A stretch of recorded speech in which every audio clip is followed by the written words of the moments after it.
Beards Media, and I would love to work with you. If you need merchandise for your company, organization, band, softball team, whatever, I can help. From name brand apparel to promotional items, large orders or small, online stores, and more, I can help your brand stand out. AKC Marketing is local, based in Johnston, and we are an employee-owned business, so our costs are low and our turnaround times are fast. But most importantly, we give you personal service to make sure you get exactly what you're looking for. Email me at andrew@akcmarketing.com or find me on social media and let's make some cool stuff together. Now sit back and enjoy this Three Beards Media podcast.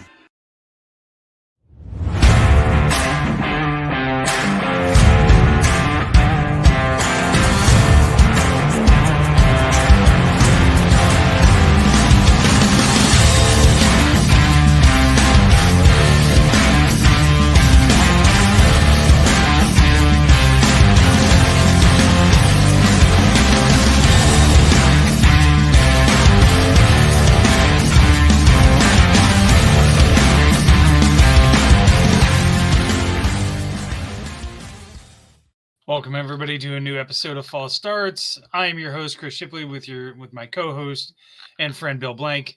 Billy, what's up, man? Hello, Chris. I told you before we came on, you look much more crisp and much better. Maybe it's the 18 pounds I've lost. Think that could be? Have you lost 18 pounds? Congratulations, 18 pounds, baby. That's right. What are you doing to do that? Anything special? I have cut back on what I eat quite a bit, counting some calories, stuff like that. So just a calorie deficit. Volume, basically lowering the volume of the intake. And drinking a crap ton of sugar-free Gatorade. Yeah, that's I can't drink water, so it's hard. Water's hard for me too, because water's refreshing if I've like broken a sweat. Yeah, I feel like, or I'm really super hot, even not necessarily working out, just super hot. Right. And then water is like super refreshing because I don't need flavor. Then it's like I just need it so bad. But outside of that, it's really hard for me to just drink water. Yeah, I need some flavor. So yeah, sugar-free Gatorade is a good way to go. And there's a lot of shaky deals. I have I have some liquid IV in the morning, and some water on the way to work, and then sugar. They have sugar-free liquid IV now, don't they? Yep. So that's good. I got I'm wearing I'm wearing my own shirt to the concert. There tonight. You go. Hey, we're bringing that up. We'll bring that up. So our merch. That's right. Let's talk about a few housekeeping things, and then we'll bring on our guest. Gotcha. But the first thing I want to bring up is our current fundraiser that we got going on for AJ. AJ Gale is his family is going to Boston for 10 to 14 days. AJ has half a heart he's going to go get and has Down syndrome. Amy Addison, who is a content creator for us for Hot Mess Happy Hour, is his respite care worker.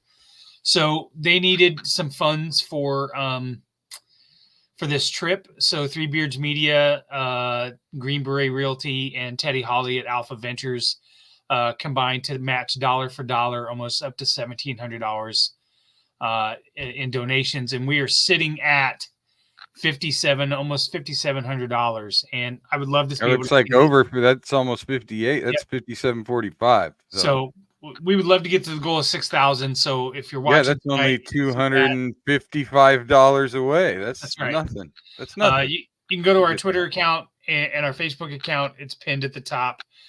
Just go right in there and make a donation. Let's get that family to be able to go to Boston. So man, talk about having the deck stacked against you. Oh man, that kid, and he is just one of the best kids. Of course he is. Met him, and the family is just overwhelmed with kindness with the support that they're getting too. So, we got to talk about. I've got so many things here I want to talk about. Let's see. Let's bring this one up. How about our award that we're up for? So, Billy, we nominated and made the cut for Best Wellness Podcast in Iowa by the Iowa Podcast Awards.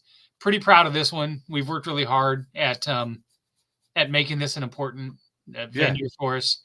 So September 15th, we are up for Best Wellness and Relationship Podcast in its own category, but we're also up for Iowa's People's Choice Awards. So again, if you're watching this, is that one not a public vote?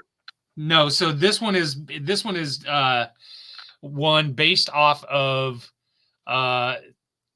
judges who will listen to the pods. Oh shit! Well, we're done. We're done. It was nice to be nominated. It was really good. An honor to be nominated. I think the mushroom talk will put us right over the hump. I think as soon as we hit the shrooms part of the show, 100%. You know what? I wonder though, do you think they'll like just listen to the latest one, or do you think they'll actually dig in? I think they'll dig in. You think so? I think they'll dig in. I think they should binge. Right? Yeah, I think they should binge every one of these podcasts before they decide who the winner is. That's right. And then we are less than a month away from this event. Who's that young buck on the front of that? That thuggish looking. Who raised that kid? Yeah, somebody that didn't know what they were doing.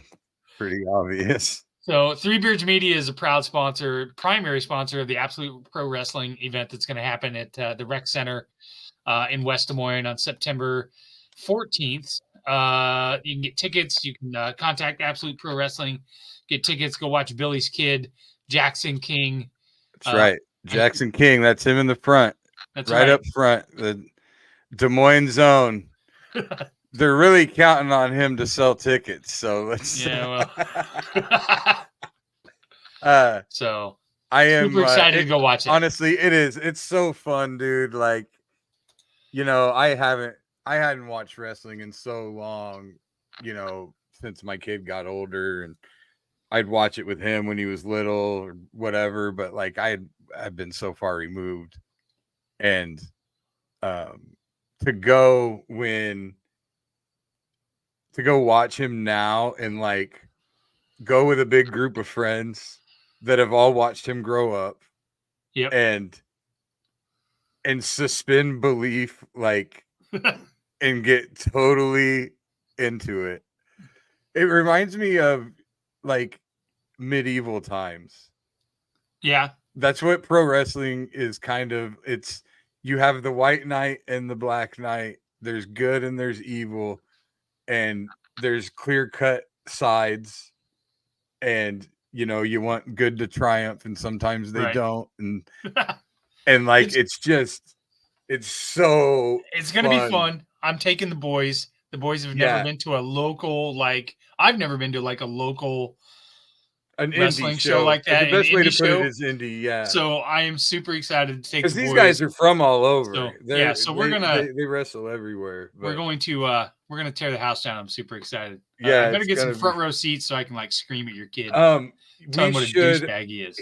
Here's what we have to do. Well, I don't know if he's gonna be a heel or not. I don't know what his deal is on this one. But I remember I think it was the first one right after the lockdown. My friends and I think I had about 15 people, 12 to 15 people, and we had the whole front row. And we all went to Burger King and got Burger King crowns and wore our Jackson King t-shirts and our Burger King crowns. That's awesome. And it was awesome. We need to probably do that shit again. Oh, we need to do that. All right. Well, we need to go because we've got our allotment. We should go get that many. That's right. We can do that. We can do that.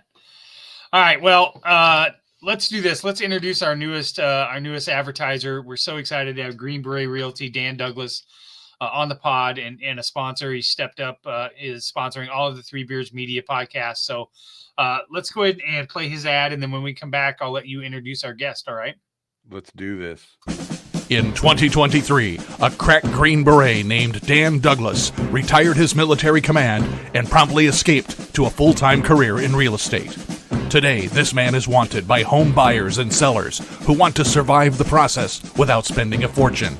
If you have a home to sell or want to buy one, maybe you can hire Dan Douglas at Green Beret Realty. You can find him at greenberetrealty.com. greenberetrealty.com.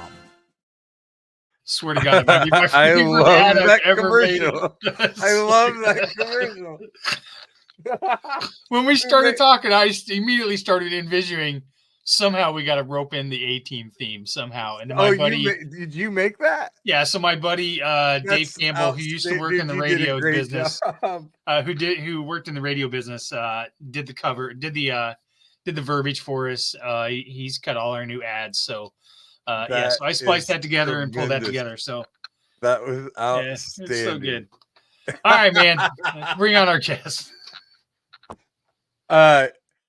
Okay, well, I don't know. You booked him. Do you want to introduce him, or do you want me? You can introduce him. You're better at introducing guests than I am. I am a professional. You are. You know. Anyway, so this guy actually, I have a bit of history with that's interesting. We met face to face for the first time after after the reality show I did with Shatner aired. Wait, what? Yeah, that's when I met our guest. At the time he was doing a show with Steve Dace, and Steve is a big like Star Wars, Star Trek nerd, right? Sure. And I had reached out to him a while before that, when I was putting on a show that was like a benefit for the troops or whatever. Mm-hmm. And I kind of like bullied my way onto the show one day to get airtime and plug the show. And my grandmother called me and said, this is the next day after the first episode aired. Yeah. My grandmother called me and goes, Billy, they're talking about Steve Dace is talking about you right now. And I'm like, what? And he goes, yeah, I think he's talking about the show. And he said that that Bill Blank, I know that guy. I know I've seen him before. So I called in and was like, yeah, you know, and yeah. And so we talked, and then they had me on later as a guest to kind of talk about the show and stuff. And so from that point on, we have gone back and forth here and there. And he was living in Tulsa for a while. And we went to lunch together when I was doing the club down there. And this guy is probably the most knowledgeable Hawkeye fan that to possibly ever walk the planet. I'm aware. I think he probably knows everything about Iowa football. Like, people talk about me being like the biggest Hawkeye fan they know. I am not even close to this guy. Like, I'm the biggest asshole Hawkeye fan. I'm the biggest idiot about it. There's no doubt about that. But this guy right here, I mean, he's Hawkeyepedia. So I have a tremendous amount of respect for John too, because John Miller, by the way, right here. Hello, John. Hey guys. Thanks for joining us. Yeah, you got it. One of the thing that I love most about John is he's one of those guys that's a rare breed that, when presented with new information, changed their opinion. Like, you just don't see that anymore. Nope. People pitch tents and they're just gonna die on those hills, and I appreciate it when somebody doesn't do that. Well, I appreciate you saying that. It's kind of funny because, I mean, a lot of people in my family are like, what the hell happened to the Millers when they went to Oklahoma? And everybody we knew in Oklahoma, no joke, what the hell happened to the Millers? Asking my daughter, what happened to your parents is after we were shunned like we were Amish. But yeah, man, new data, new ways to look at things. And I'm certainly not going down. I'm not going to go down in any dogmatic coffin. That's for sure. So tell me about the shunning. What's that about? What happened there? You were shunned by your community down there? Do we have time?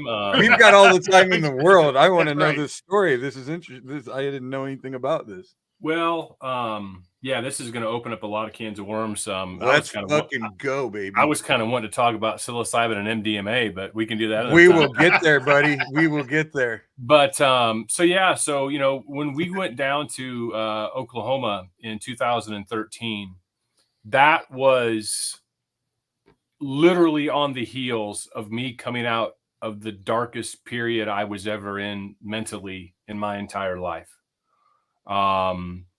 Had probably committed what I would call a financial infidelity with my wife the previous year.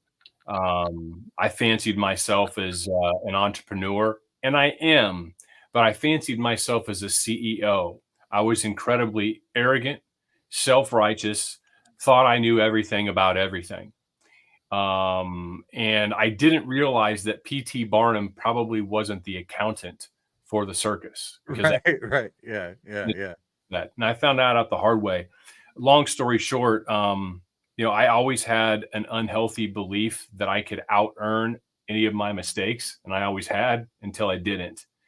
And my identity, my self-worth was primarily wrapped up in being John Miller of Hawkeye Nation, or John Miller of WHO, or John Miller of the Big Ten Network, because that's the future I always envisioned for myself when I was 13. And I reached those things, and I got very full of myself. And the pride, the arrogance, the narcissism, it needed to go. And I would not have signed up for how it went, but I'm glad that it did. So I came clean to my wife that I'd been, we were behind on our taxes. I owed the government $200,000. I owed credit cards $50,000. Nearly cost me my marriage. Somehow, I lost 30 pounds in the first quarter of 2013, and was pretty much envisioning what my life was going to look like without my daughters in it, which led me to about 10 minutes of considering suicide, because I really had a George Bailey moment that I was worth more dead than alive. And thankfully, I was able to banish that thought, didn't go through with it, never even, didn't go any farther. Told my wife it would have been more entertaining if you'd have had an Aaron Hernandez thought. There you go. Well, yeah. That'd have made a bigger splash. I see. I like the tenor and tone that we're going to get to tonight. Gallows humor is the best therapy. That's that whole talk about hard things and have a good time. Yeah. That's what there's a perfect example of what we're talking about. So my wife forgave me. And I needed to find a real job. Not that working in media isn't, but I needed to find something to get out of a $250,000 hole. Sure. Yeah. That requires something steady. It does. It's a slow burn. And I talked to a few insurance companies in Iowa. I just wasn't feeling it. Because there was a whole new lexicon to learn. Pretty much I was going to have to start up a scratch book. I didn't have the money to buy a book. And I'm like, you know what? If I'm going to do this, I'm going to make some calls back into the energy industry, because I did wholesale propane from 1996 to 2003. Made a couple of calls, got back into it, and got back into it at the same salary that I was earning when I left it 10 years previous, and wondering what the heck this media career was for. But I was excited to have an opportunity, and I was excited that I still had my family.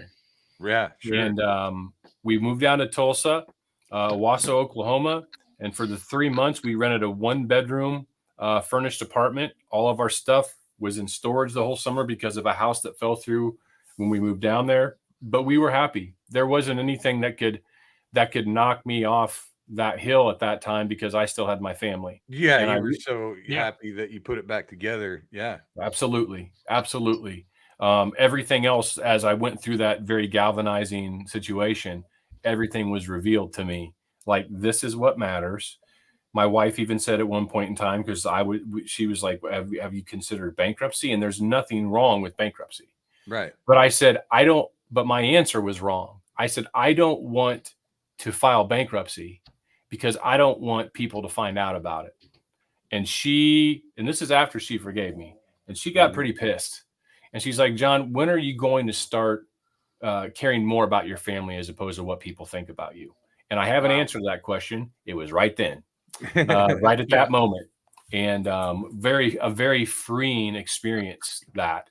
Mm-hmm. So I went to work. I was driving a Ford F-150 that the mortgage officer lent me because the house fell through because of a mistake he made, and he didn't want to lose his job. And I couldn't go out and buy a new car for a number of reasons.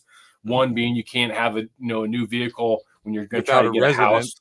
Credit inquiries. Yeah. It's Tulsa, Oklahoma in the summer. It's 104 degrees every damn day, and that thing Yeah. didn't have air conditioner. And I'm just bouncing down the road, listening to CCR, just happy as a clam because I got my family together. And I also was grateful to get another opportunity to get back into energy. Grateful for the opportunity to have chased all my 13-year-old dreams of one day being the voice of the Hawkeyes, having a national television show, and scratching those itches. And now it's like, you know what? I'm getting back into energy. I'm going to conquer this now. But it was a different attitude. That wasn't an arrogance. That was just a belief in myself. Also, I had no other option. Yeah, that was other option. That I'm sure or you bust. guys have talked about this, but when you're down in a hole, there is only one way to look, and that is towards the escape hatch, the way out, Yeah. up, the light, whatever you want to call it, whatever figurative aspects you want to apply to it. That's it. So to me, the only way out was forward. And I then realized what those years in media and blogging and social networking and building a social network, what that all was for, because I got back into selling propane and everyone was still doing it the same way they were when I left 10 years earlier. They were still sending out faxes. It's the most boring industry possible. And I thought, hey, I'll have an email list and do fucking about 10% of the work every day that you guys are doing and make triple your money. That's it. I started a blog called The Propane Buzz. And before I started cold calling people, because nobody likes cold calling. All right. No. Nobody likes rejection. But it's honestly not that bad. Cold calling isn't that horrible when there's a means to an end. You know what I mean? Yeah, but man, it does suck. I mean, I get it. And it's dude, if you really liked cold calling and were good at it, you'd be mega loaded. Yeah. I mean, that's anybody that can and does is. And I didn't like cold calling. So I thought, you know what? I do like cool calling or warm calling. So the territory that I was given, which was a territory that nobody else wanted because it sucked. I found email addresses of all the propane retailers in that territory. I created an email listserv. I started emailing my opinions on propane to every one of them every day. And then when I picked up the phone and called them for the first time 3 months later, they answered. Oh, you're that propane buzz guy. I learned all of that. I learned the subtle power of celebrity through what I did with the Iowa media and building Hawkeye Nation and all that. And essentially everything that anybody knows about me from the state of Iowa, which is pretty much 99% Hawkeyes, that was my undergraduate work. That is what prepared me to get back into energy. And I crushed it. And I'm grateful for the opportunity. I'm thankful for it. And I can't believe that's been 11 years ago now that we left. And after 4 years into it, I was out of debt. We didn't file bankruptcy. And again, there's nothing wrong with doing that. It's there for a reason. You know, I am living my absolute best life, but more importantly, my daughter Grace, to answer your question about why we were shunned, she's living her best life now.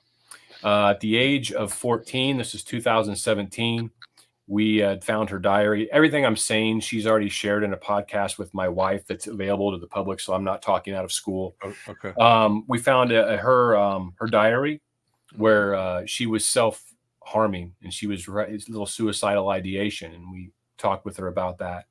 And we came to find out and unearth that she was dealing with some nothing of a, you know, she wasn't raped or sexually assaulted, but it was more psychological American Sharia bullshit from within the church. Like, hey, you please don't wear tight shirts because that might cause the boys in your youth group to sin and think ill thoughts of you, which instantly made her feel shameful. It made her feel fault. less, Yeah.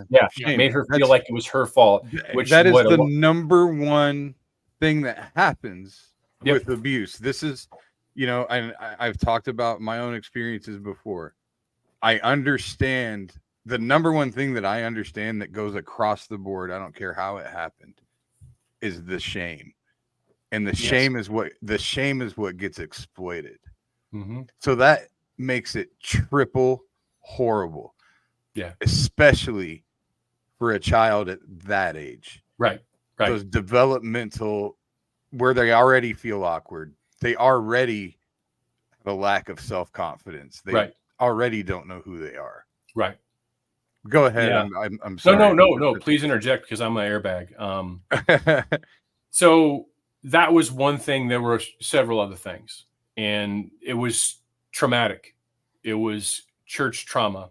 And in and about that time, my wife and I were leading Bible studies. This is 6 years ago, right? 6 years ago, I was also being asked to be an elder in a church, right? So those of you who've followed me these 6 years, you're like, what? I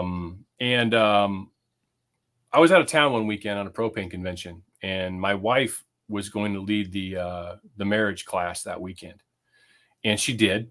And two of the men in that class, we were all friends, went to the pastor and the elders and said, this is inappropriate. A woman was teaching us in church.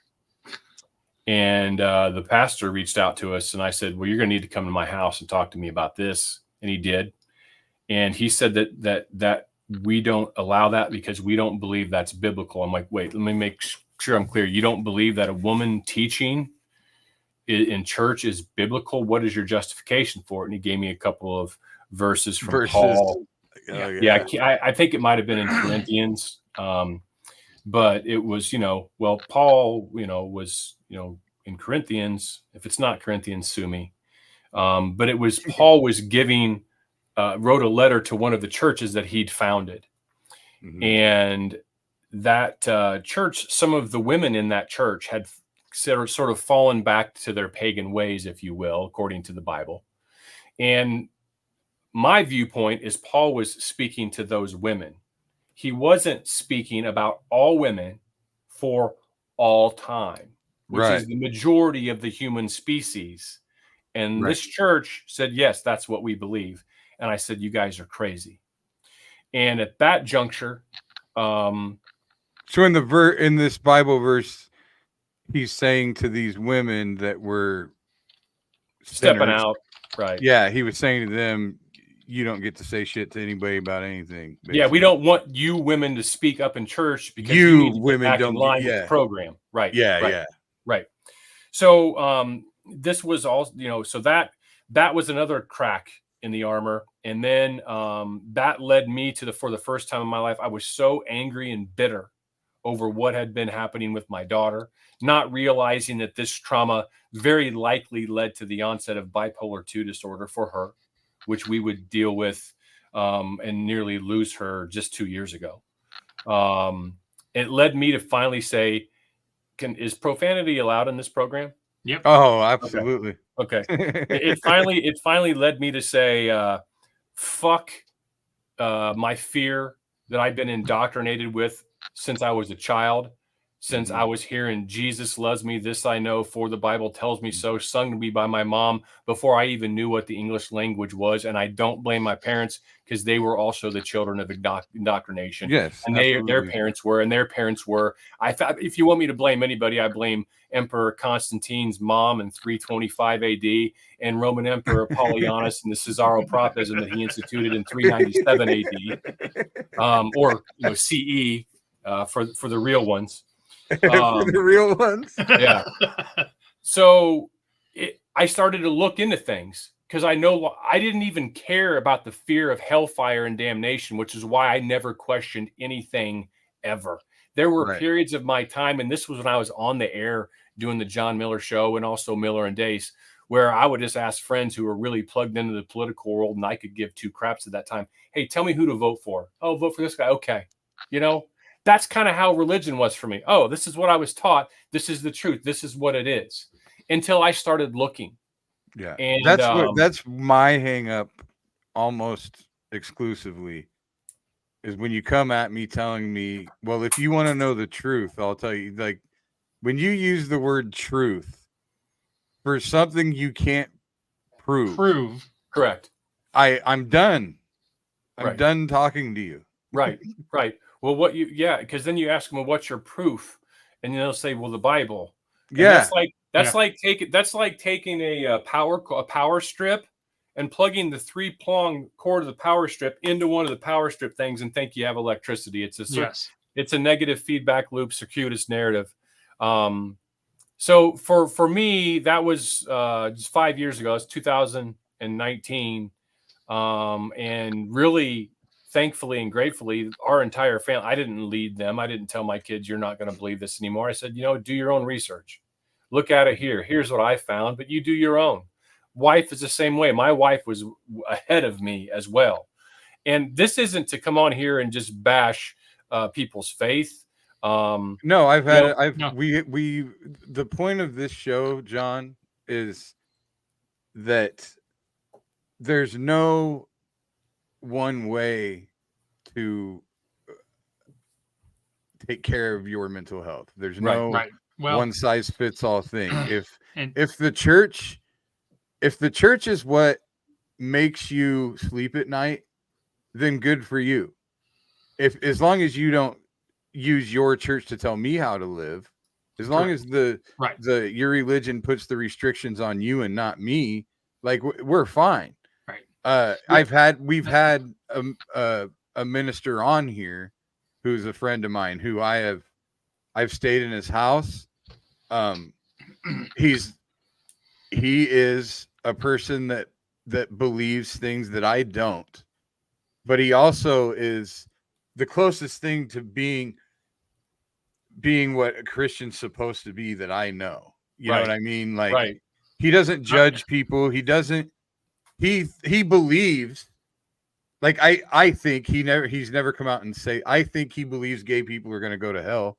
I think that he believes that, but he doesn't want to damn them to hell. He doesn't want to make them not gay. He doesn't want to prevent them from having rights on earth or any of the. You know what I mean? Like, yeah. So, because he's one of those guys. He goes, "This." I remember him distinctly saying at one point. Now this is where it gets offensive. Sometimes it gets offensive. Sometimes this religion can get offensive. Well, this is where it gets offensive. The Bible's clear on this. I believe in the Bible, and the Bible's clear on this. But the Bible is also clear in saying that I'm not the judge. And I've been, so he's not a conversion camp person, right? By any means. But I'm okay with. At the end of the day, I'm okay with that being his belief as long as he doesn't try to enforce it. Or use his belief to deny someone else liberty and the pursuit of their own happiness. Exactly. And I am fine with faith, but if you cross that line, then I am going to do all I can to point out the fallacies, the inconsistencies, and the bullshit within your faith. Because I think that's one thing that's been lost in American discourse. Or maybe never existed, but certainly it exists over in Western Europe, which is also where the Catholic Church and the Christian religion basically rose to power at sword point. So they've been there, done that, bought the T-shirt, and they've moved on. Is if you can believe what you want to believe, I have no problem with that. And if that helps you live your best life in a Christ-like way, then we need more people like that, regardless of what you may think of me behind closed doors. But when you take what you believe and you say that everyone has to believe this, that your beliefs have to be taught in a classroom in Oklahoma, taped to the wall with the 10 Commandments of the Bible without any regard for what is in, another monotheistic holy book, the Quran, which I also think is, not my thing, et cetera, then that's when you become, I don't want to say my enemy, but what you believe becomes my enemy, and I'm going to speak out and fight against it. Well, John, I've said on this pod several times, I'm a walking anomaly when it comes to this stuff, because I go to mass every Sunday.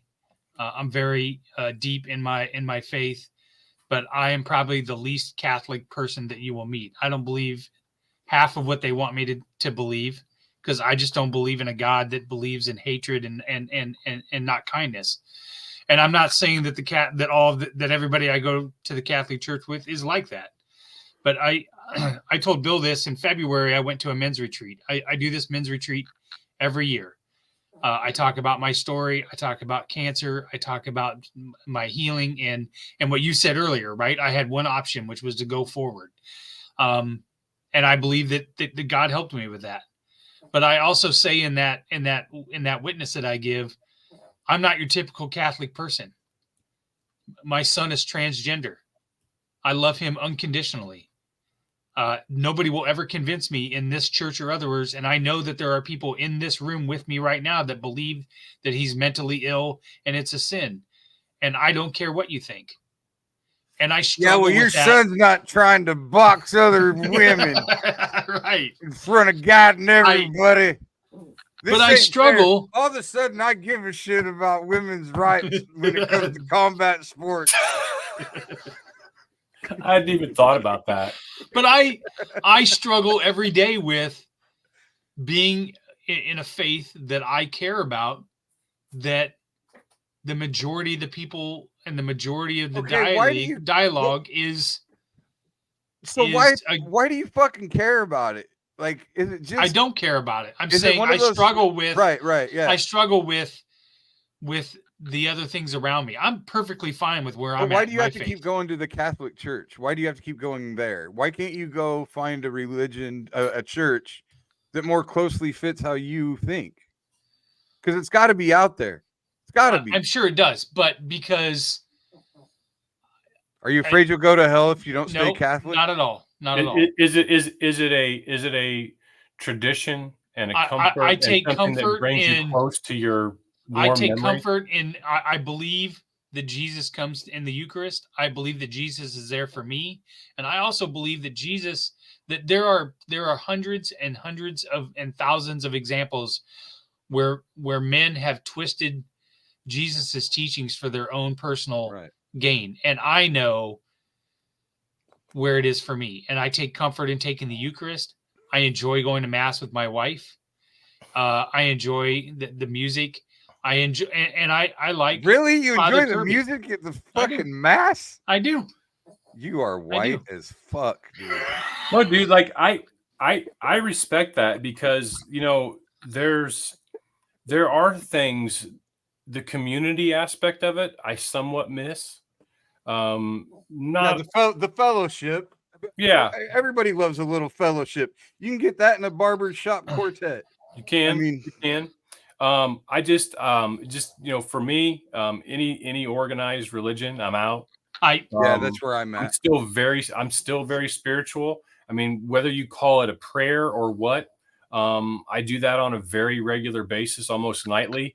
I mean, honestly, I call it goal setting. Yeah, well, yeah, that too. But like, I guess for me, I have never thought more clearly. No, I'm not going into that poem from Meet the Fockers or whatever. I've never had a stronger ability to critically think since I shed the scales of religion off of my eyes.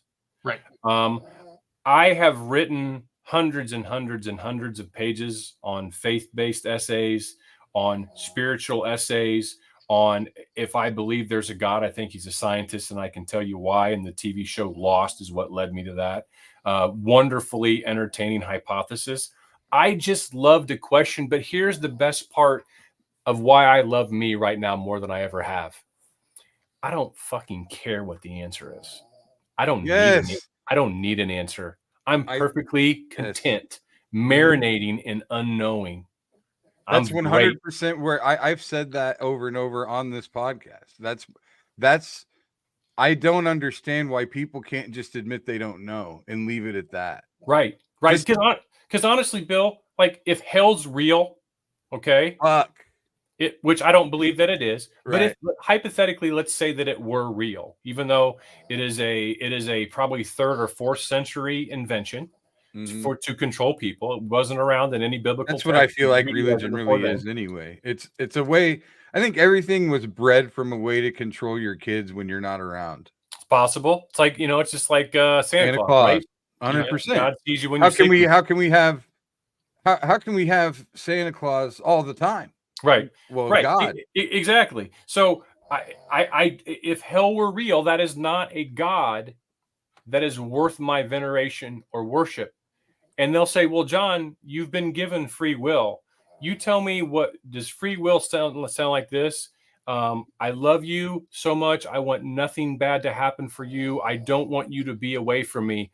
But if you don't come to me, I will torture you for all eternity. That's not love. That's not free will. That's authoritarian fascism, and I want no part of that. I'm with you. Is that? That's your dog. Is it my dog? It's my dog. It's my your dog. It's like one of our dogs is snoring. And I'm sorry, it's Ginger. It happens a lot on your other What pod, kind too. of I hear dog it all is the time. she? It's a King Charles Cavalier, and I got to say, 3 nights ago, I think she might have found a half-smoked joint, and I had to take her to the vet because she was high as a kite. Good old John. I would have given anything to smoke a joint with you when we had lunch that day in Tulsa. Well, I don't smoke weed before 5, but if you're in Kansas City after 5, I'm game. I'm not quite. Hey, I'll be there in November. Yeah, I'm not quite. I didn't quite break as hard as Walter White. I didn't break bad. I feel like I broke good. I think you did. I have loved watching your evolution.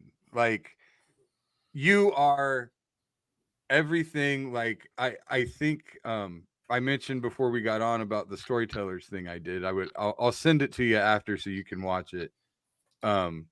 Because I think you'll make a lot of connections there. Like, and that's kind of what I'm talking about, is like, from the very beginning, from the jump, the key to the survival of the human race is evolution. Period. We have had to constantly evolve to fit nature in order to survive on planet Earth. And it wasn't anything we made a conscious effort to do. It just happened. It was nature.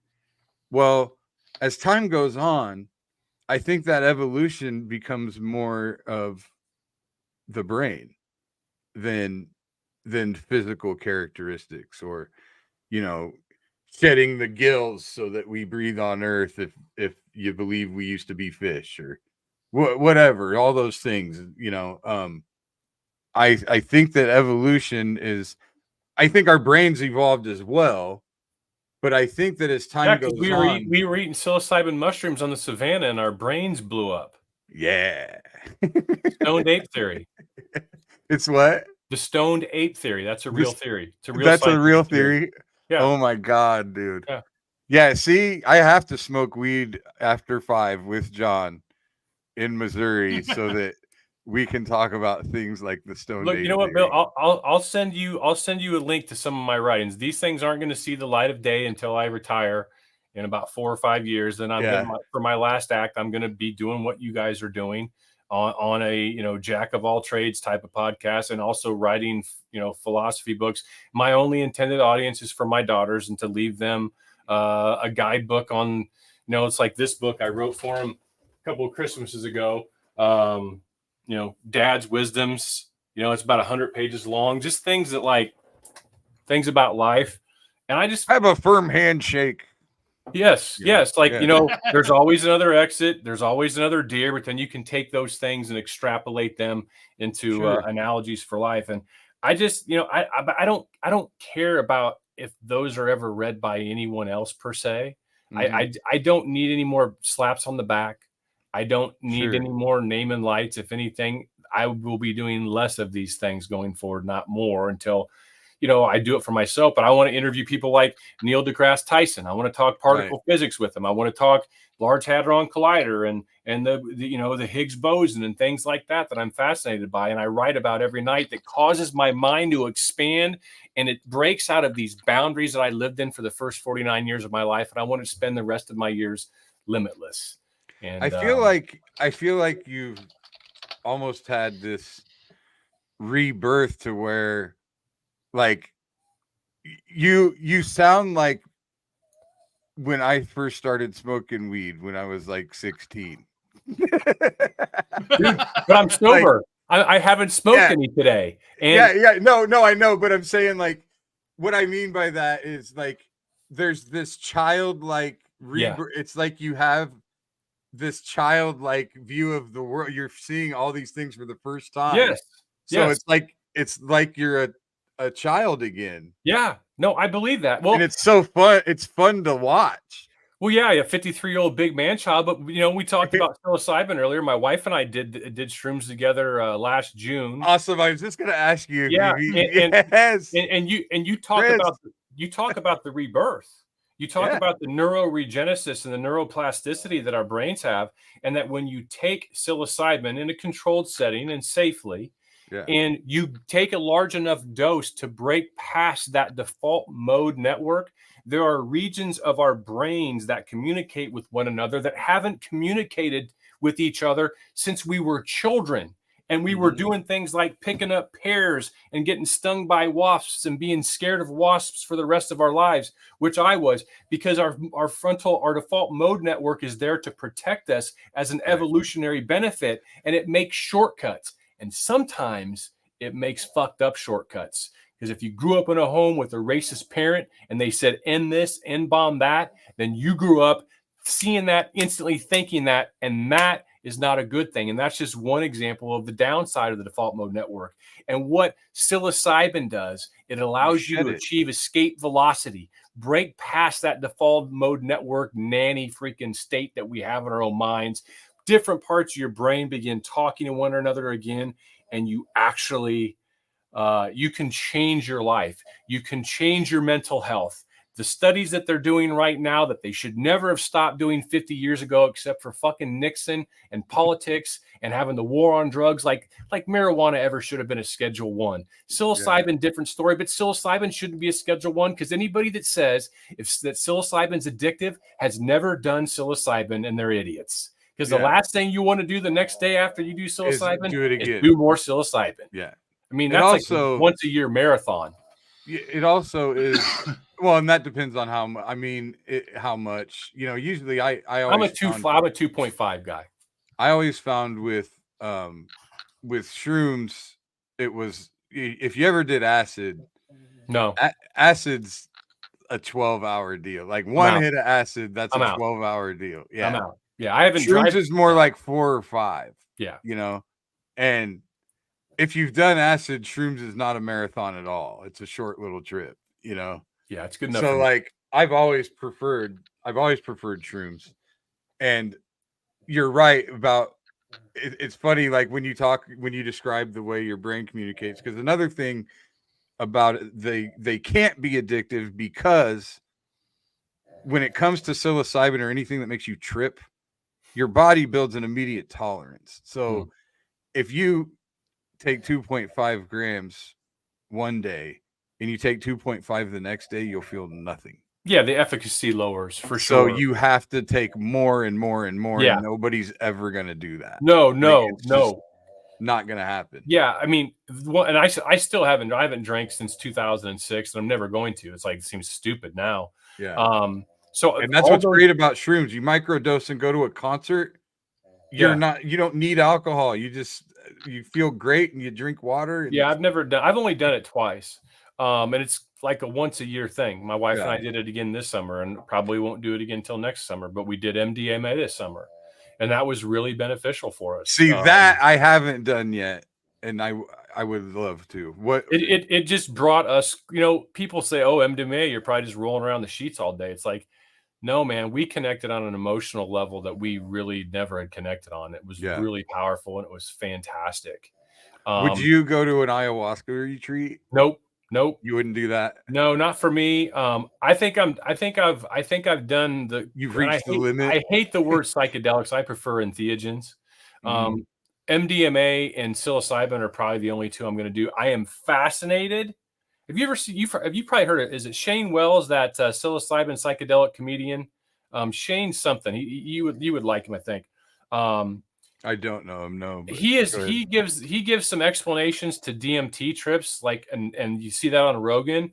And to me, the science and the mystery behind the commonalities and shared trip experiences of people that take DMT are really fascinating to me. These same encounters, and yes, maybe it's a psychosomatic projection because everybody's heard about. You've heard the story, DMT, yeah. Right. So from a scientific standpoint, I grant you that. But these otherworldly, not extraterrestrial, but just other level of intelligence beings that everyone seems to encounter, and the entire removal of what normal is, man, that sounds like some breakthrough shit in there. And so many people saying, "Hey, glad you finally found us. Took Which you is long enough to get here." almost scary. It is. Yeah. So I won't do it because you have to. Apparently, you got to take 3 hits to get past the default mode network, and it sounds like the first hit is the hardest, most crazy thing you've ever done in your life. And it comes on like that. I'm out. Yeah. I'm not interested, because being sober for all those years led me to really appreciate being in control. In control, yeah. And that's what I really enjoy about cannabis is I can climb up that ladder as many rungs as I want to and however I want to. And then I'll be back down in an hour and I'm great. I kind of like that. Yeah, I mean, there's something to be said for all of it, and that's another thing when you talk about indoctrination and the war on drugs, and growing up, what a loser I thought somebody that smoked pot was. Right. Like when I was in like 5th grade, like, oh man, like in 5th grade, I was ready to be the hero. Like, get that away from me, man. Yeah. Yeah. Me and McGruff is tight. Yeah. Like, don't you even. It was. I mean, it was on different strokes, and Nancy Reagan. It was ubiquitous, and it was all because Nixon did not like the way that his political fortunes were going in the 1960s, and he created this war on drug, and he was the law and order candidate. And anytime you hear a politician stand on a ticket of law and order, you know that they're a lot of racist things are preparing to come out of their mouths shortly thereafter. Nixon's Southern strategy and things of that nature. So it was all bullshit. And think of how many tens of millions, hundreds of millions of people, maybe billions when you consider the planet, have had to suffer needlessly for the past half century and still do in many countries. I mean, I went to Europe for the first time in my life back in June. I mean, there's no cannabis. I mean, it's like how it was in America, 20 years ago or 30 years ago when I was in college. I mean, you can find it. Yeah. But now they got, fentanyl. I'm not going to do anything that I don't know what it is. Right. Andrew and I did my wife and I did, our MDMA. We got a little chemistry set. We got fentanyl checkers. We got scales. We're making sure that we were in a very controlled setting. So all the people that suffered needlessly this last 60 years since the studies in the 1970s were shut down at Johns Hopkins, all because of politics and the people who could have been helped and where we would be relative to science and medicine and understanding of how entheogens can help all various types of mental illness. My daughter, 2022, coming full circle to the first question I think you asked me, and we're out of time for question 2. I'm just kidding. In September of 22, she called me up. I was up in Iowa visiting my parents. She called me up crying, and the gist of that conversation was I didn't think she was going to make it. So we instantly left. I drive back. She was at an absolute low point. Her depression was horrible. And I mentioned that she'd been diagnosed with bipolar 2, which typically means that you struggle more with the depression than the mania. And we were at our wits' end, and my wife just went online and did what she did. She powered through, and she found some interesting things on ketamine, and made a few calls, found a ketamine treatment clinic in Overland Park, Kansas, got her in. It was her last ketamine infusion. She did an infusion every other day for 2 weeks. I would take her there. I'd pick her up in Lawrence, Kansas, drive her to, that's 45 minutes to Kansas City, then drive her home. She's tripping balls. She's like, "Dad, I'm a star." And I'm like, "Okay, now you're sounding like old John Miller here." She's like, "No, not that kind of stuff. I'm a star. I was out with the stars. We are stars. We are celestial beings, kind of like that old, we're spiritual beings having a human experience kind of a thing." Yeah. And the things that she was talking about just left me stunned, and like, this makes a great deal of sense. And again, I'm not really looking for universal answers. I don't care, man. But I enjoy talking about them. And that experience for her, there was like after the 4th session, she looked over at me and said, "Dad, I don't know how I ever thought I could hurt myself. Life is so precious. Life is so valuable. I can't believe I ever thought of taking my own life." And dropped her off. I cried all the way home. I was so grateful and thankful. that was also a time when, you know, I was more spiritual than religious. That's only been 2 years ago, not even 2 years ago. But I just felt such gratitude that that's when I started praying again. And and I even say all the time, like, I don't know if I don't know if it's you. I know it's not the God of the Old Testament, because that's batshit crazy.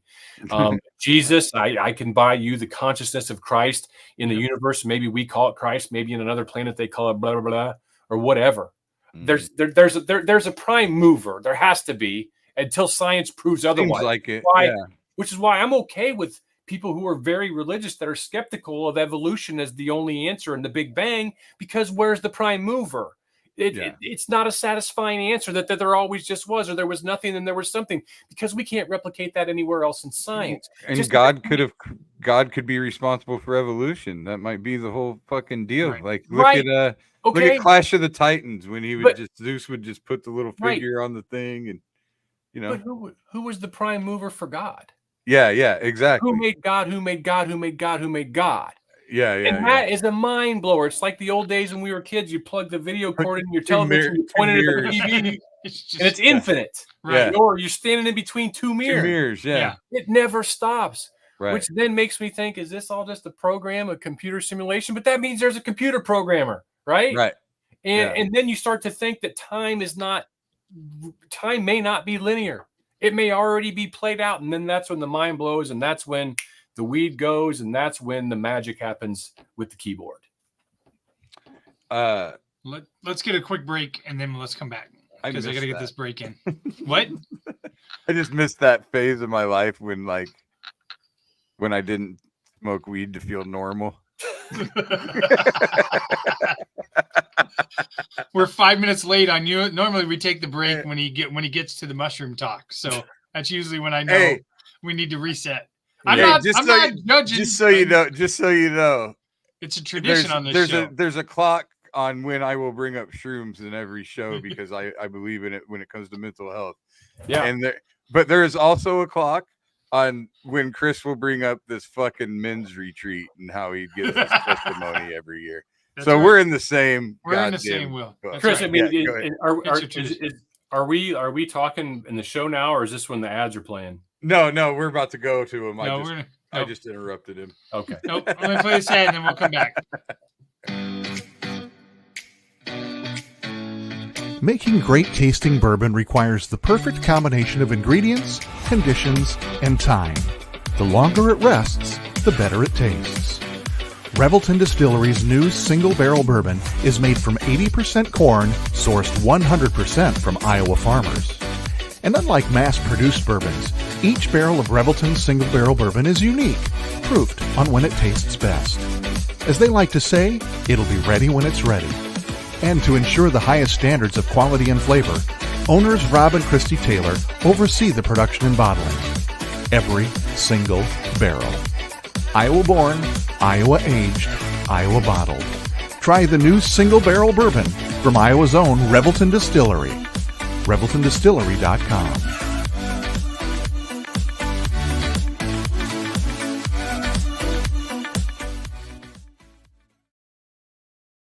All right, and we're back. Thanks again to our sponsors, Revelton Distilling Company. John, I'm going to read you a tweet that I put out earlier today in response to there was a news story of this mega church in Des Moines that is going to take over the AMC Theater in Johnston. I saw that. This is also the church that had a political rally for Ron DeSantis in the church, which instantly put my hackles up. The mixture of politics and government and religion is one of the most dangerous things in history. Nothing good has ever come from it. You look at history, the most evil things have been done in the form of religion. And Jesus specifically taught us that there's no place for that. Mm-hmm. Reaction to that. Absolutely true. You go back and look at Hitler's acceptance speech, and you look at a lot of his the terms that he used when he was campaigning. It is. Oh, did it sound like every politician now? No, not every, but a certain specific one. Yeah. I mean, they all have every politician models themselves after, like, Hitler basically showed the way. Like, this is how you win. Yeah. Like he said, Hitler literally said in Mein Kampf that he's basically talking about how the best speaker always wins.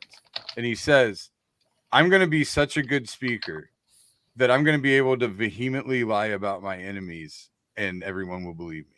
Yeah, because at some point in time, people get tired and worn out to correct you. And we've reached that with American media. American media is no longer dropping their jaws at the shit that he says and Donald Trump says and does on a daily basis tired. Because we're fatigued by it. But thankfully, I feel that enough Americans are going to stand up and say, you know what?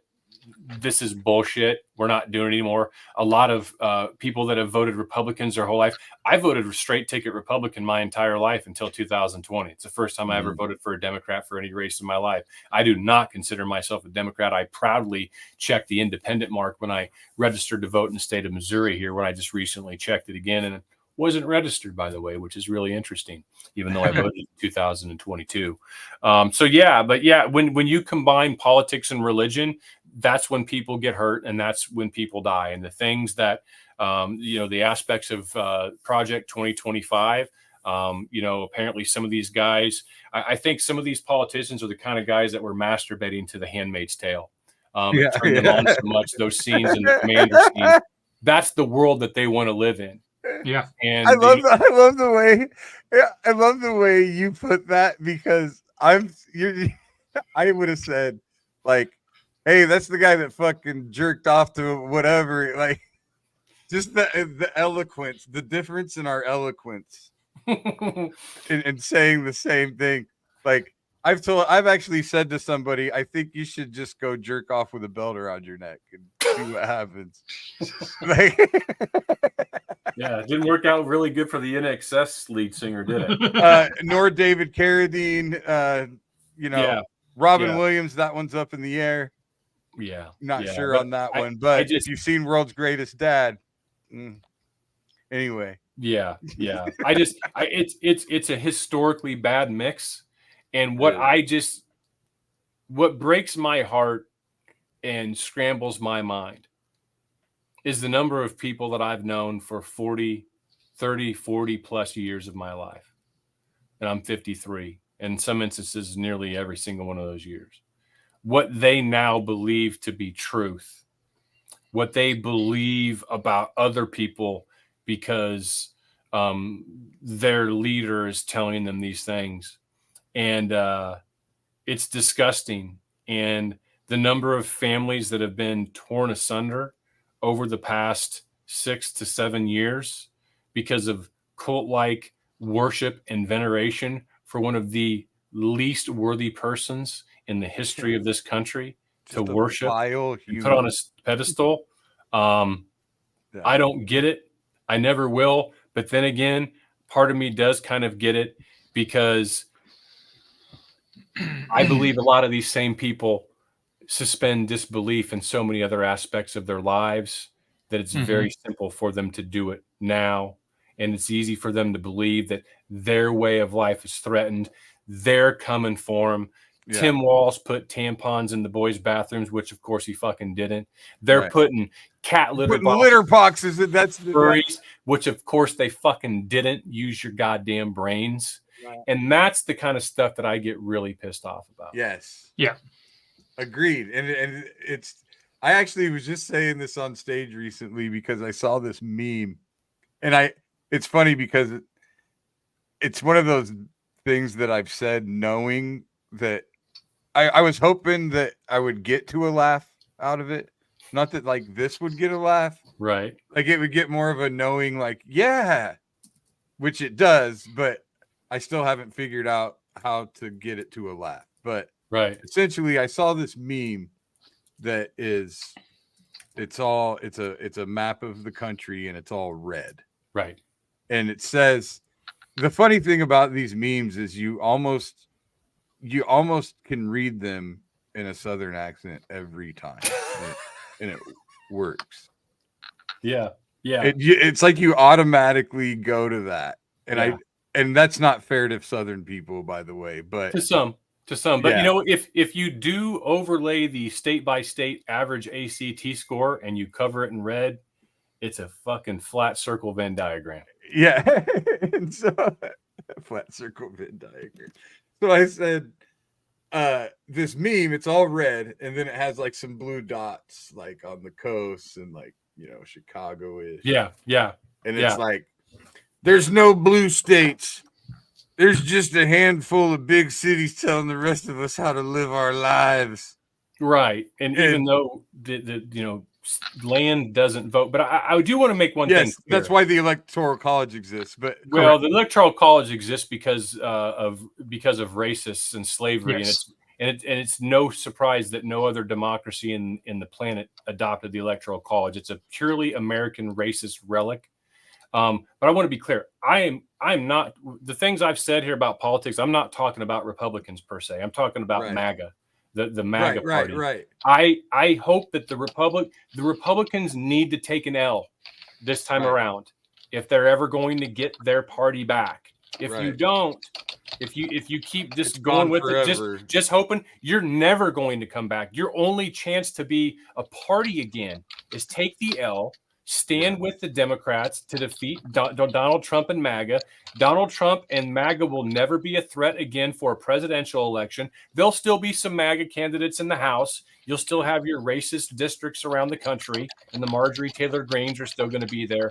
But by and large, they'll be toothless and defanged. I think it's already happening. They're already toothless. Dun-dun-dun. But anyway. So, and we've got John for about another 10 minutes. So gotcha. Yeah. Well, so the meme anyway, it says this, right? And what I've been saying is like, okay, how many? Like, I'm from Iowa. I'm from Des Moines, obviously. Like, we've all got friends who live in the middle of nowhere. We've all been to somebody's house in the middle of nowhere. Yeah. And do they not do whatever the fuck they want anyway in the middle of nowhere? Yeah. No matter what everybody's trying to tell them to do. Right. You have to. You have to make them feel attacked in order to get them to vote for you. And no one's attacking shit. And they had to invent this plight. Nobody's coming after you at all. If you live, I still to this day can do a show somewhere where it's illegal to smoke inside almost everywhere in the country. But go to fucking some town in Alabama that you're in the only bar in town. You think they give a fuck? There's ashtrays everywhere. Everybody's smoking. Nobody gives a shit. Right. And nobody's going to tell them that they can't. No. That's a brave soul. They call that a hero down the South. They also call them martyrs because you're not getting out of there alive. Yeah. But yeah. I mean, there's still people that I deeply love and I consider friends that I know are not going to, they're going to vote differently than me. And that's okay. Yeah. But they're also not out on a street corner, holding signs that ostracize, belittle, and harm people. Either that's people wanting the choice of their reproductive rights, that's people wanting to love who they want and when they want, and people that understand that the term homosexual wasn't even in a Bible until the 1940s, and it was a German inclusion, and that Paul made up words, arsenokotai and malakoi, that were basically about effeminate boys and pederasty and had nothing to do with the state of relations between men and women. Sexual orientation wasn't even in the realm back in the early It was about this guy not being able to hunt and gather. It wasn't about him not being like wanting to have butt sex with dudes. Yeah. I mean, it's just but they're not out there trying to take away other people's rights. I'm like, all right, you do you. But are they? I mean, they're not out there yelling about it, but when they vote that way, that's what's hard. It's very difficult because it's like, well, your vote is making that happen, is allowing that. And I'm saying this on both sides. And this is where people will have that argument of, this is why I'm better than you. Yeah. And that's where it comes from, because essentially, we all want to say like, they vote, our politics are different. Well, but if your politics says that my sister shouldn't be able to do the same thing that your sister can do because of one reason or another, are you really? I mean, is complacency not the same thing? Yeah, silence is violence. Is kind of where you're headed, and it's difficult. I mean, because in Chris's shoes, he's got a child that there are many people voting for a specific candidate who, based on hatred and making fun of this shit, who put Chris's child's life at risk. Have some in my own family. Yep. That say that they love him. And we'll turn around. I love the sinner, not the sin. And we'll go vote in the ballot box against their own interests, including his own mother. And his own mother, when they were together this summer, Tyler went and used the men's restroom. And afterwards, his mother went to him and said, "You embarrassed me. And if you do that again, you could be arrested." And I basically told Tyler, "You need to tell your mom to go get fucked." I mean, that's unfortunate. And see, that takes me back to what I was going to ask you when you were talking about continuing with the Catholic Church. Do you? And you almost answered it, why I didn't ask, because you were basically saying you enjoy going to mass with your wife, yada yada yada. But I often hear about your battles, right? So. Yep. What percentage of the time do you walk in and out of that church and feel good? 80%. Okay, well, I guess I can't fucking hate it.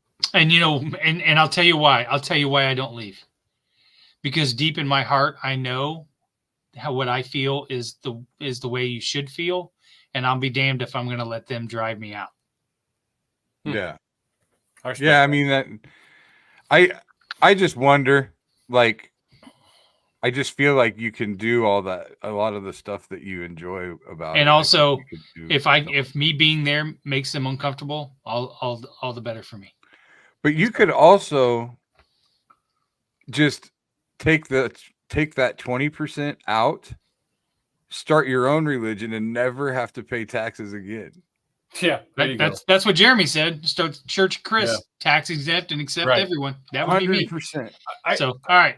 There's one thing I want to say too before I go, because Lutheran Church of Hope in West Des Moines was a big part of my life for a number of years. Pastor Mike Householder, he's one of my all-time favorite human beings.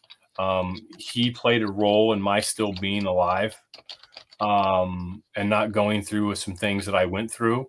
I love him like a brother, and I always will. I am not against people finding comfort in their faith, as we said earlier. Yeah.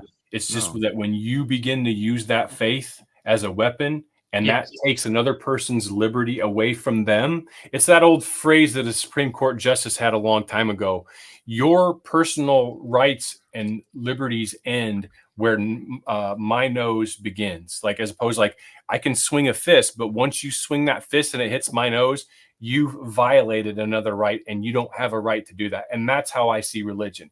You have every right in this country because of how the Establishment Clause is written. By the way, the Establishment Clause was a protection against religion as much as it was standing up for people's freedoms to express. Congress shall pass no laws that limit the freedom of expression of religion or the freedom thereof, or limits to it. That's what the Establishment Clause is. It's both ways. So I'm great. You want to do what you do in your house and behind your closed doors and with your family, that's fine. But if that crosses a line and gets out into the public sector like politics, or you're out at schools preaching hate and things like that, then I'm your enemy. And I look forward to seeing you on the field.